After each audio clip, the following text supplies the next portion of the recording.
अस्सलाम वालेकुम वरहमतुल्लाहि वबरकातुहू। हमने कुरान पाक उर्दू ट्रांसलेशन से शुरू किया हुआ है और हम आज सूरतुल अनफ़ाल कुरान पाक की 8वीं सूरह शुरू करेंगे।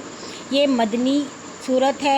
इसकी टोटल 75 आयतें हैं और इसके 10 रकूज़ हैं। शुरू अल्लाह के नाम से जो बड़ा मेहरबान नहायत रहम वाला है। माल गनीमत की बाबत जो जंगे बदर से हाथ आया तुझसे पूछते हैं कि किसको होगा, इसकी बाबत इनका बहुत झगड़ा था।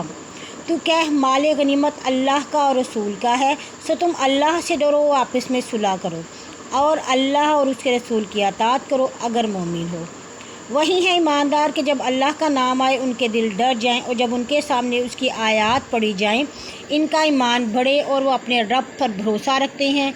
जो नमाज़ पढ़ते और हमारा दिया हुआ रिस्क खर्च करते हैं वही सच्चे मोमिन हैं। इनके लिए इनके रब के पास दर्जे हैं और मग़फ़रत और इज़्ज़त का रिज़्क़ है। जैसे कि तुझे ए मोहम्मद तेरे रब ने सच्चाई के साथ तेरे घर से निकाला कि तू मदीने से निकलकर जंगे बदर में गया और मुसलमानों की एक जमात राज़ी न थी हक़ बात में इसके वाज़े होने के बाद तेरे साथ झगड़ते थे। गोया वो लोग मौत की तरफ हाँके जाते थे और उन्हें मौत सामने नज़र आती थी। और जब अल्लाह तुम्हें दो जमातों में से एक फ़तह कुफ़ार का वादा देता था और तुम्हारे हाथ यानी काफ़िला लूटोगे या मक्का वाली भीड़ को मारोगे और तुम चाहते थे कि वो तुम्हारे हाथ लगें, वो जमात तुम्हें मिले जिसमें कांटा ना लगे यानी काफ़िला, और अल्लाह का इरादा था कि हक़ को अपने कलाम से सच्चा करे और कुफ़ार की जड़ काट डाले ताकि सच को सच्चा करे और झूठ को झूठ, और अगरचे मुजरिम पसंद ना करें।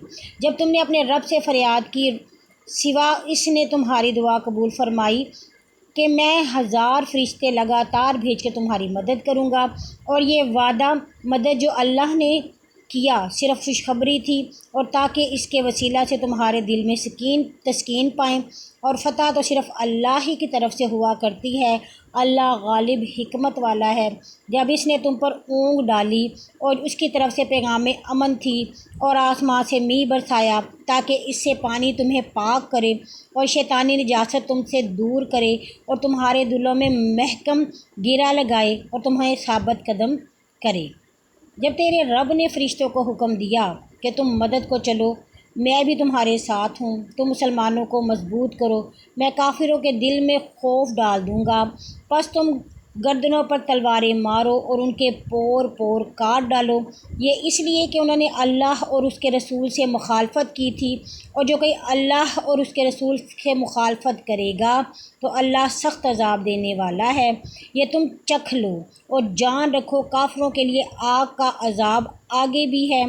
मोमिनो, जब तुम मैदान जंग में काफिरों के मुकाबल हो तो उनको हरगिज़ पुश्त ना दो, और जो कोई इस दिन पुश्त देगा सिवाय इसके जो हुनर करता है लड़ाई का या जो अपनी फ़ौज में जा मिलता है, वो अल्लाह का गज़ब ले फिरेगा और जिसका ठिकाना दोज़ख होगा और वो बुरी जगह है।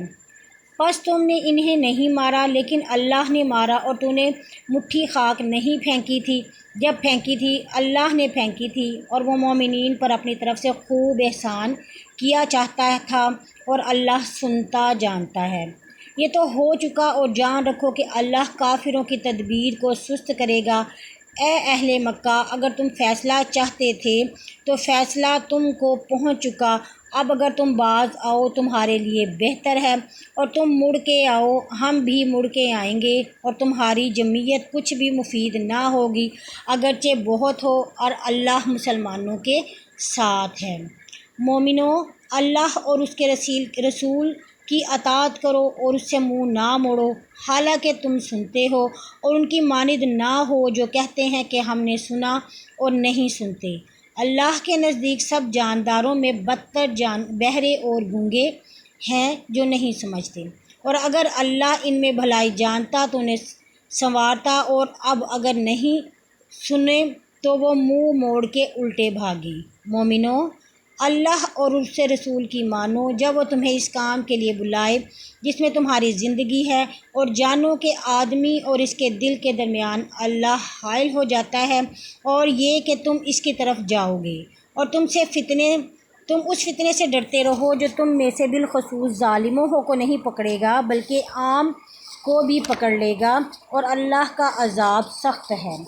اور اے مہاجرین، یاد کرو جب تم زمین میں کمزور تھے اور ڈرتے تھے کہ تمہیں لوگ اچک دیں گے، سو اس نے تمہیں مدینہ میں جگہ دی اور اپنی فتح بدر سے تم کو قوت پہنچائی اور ستھری روزی دی، شاید کہ تم شکر کرو۔ مومنو، اللہ اور رسول سے اور آپس کی امانتوں میں خیانت نہ کرو، اور تم جانتے ہو اور جانو کہ تمہارے مال اور اولاد فتنہ ہے اور اللہ کے پاس بڑا ثواب ہے۔ مومنو، اگر اللہ سے ڈرتے رہو گے تو وہ تمہارے لیے مخالفین کی نسبت فیصلہ کرے گا اور تمہارے گناہ دور کر دے گا اور تمہیں بخش دے گا، اور اللہ بڑا ہی فضل کا والا ہے۔ اور سب کفار مکہ تیری نسبت ہجرت مدینہ سے پہلے مکر کرتے تھے کہ تجھے قید کریں یا جلا وطن کر دیں، وہ تدبیریں کرتے تھے اور اللہ بھی تدبیر کرتا تھا، اور اللہ اچھا تدبیر کرنے والا ہے۔ اور جب ہماری آیات ان کے سامنے پڑھی جاتی تھی کہتے تھے ہم سن چکے، اگر ہم چاہیں تو ایسی باتیں ہم بھی کہہ سکتے ہیں، یہ تو صرف اگلوں کی کہانیاں ہیں۔ اور وہ وقت یاد کر کہ سبق انہوں نے کہا تھا، اے اللہ، اگر یہ قرآن تیری طرف سے حق ہے تو آسمان سے ہم پر دکھ کا عذاب نازل کر تاکہ جانیں کہ ہم نے حق کو نہیں مانا، اور اللہ ہرگز انہیں عذاب نہ کرتا جب تک کہ تو ان میں تھا، اور اللہ ان کو نہ عذاب کرتا جب تک کہ وہ استغفار کرتے۔ اور تیرے مکے سے نکل کر مدینہ چلے جانے کے بعد کیوں کر اللہ انہیں عذاب نہ کرے گا جبکہ وہ مسجد حرام سے لوگوں کو روکتے ہیں اور مسلمانوں کو طواف سے بند کر دیا تھا، اور اس مکان کے والی نہیں، اور اس کے والی صرف متقی ہیں لیکن ان میں اکثر نہیں جانتے، اور ان کی نماز خانہ کعبہ میں صرف سیٹی اور تالیاں بجانا تھی۔ سو اب اپنے کفر کے بدلے میں عذاب چکھو۔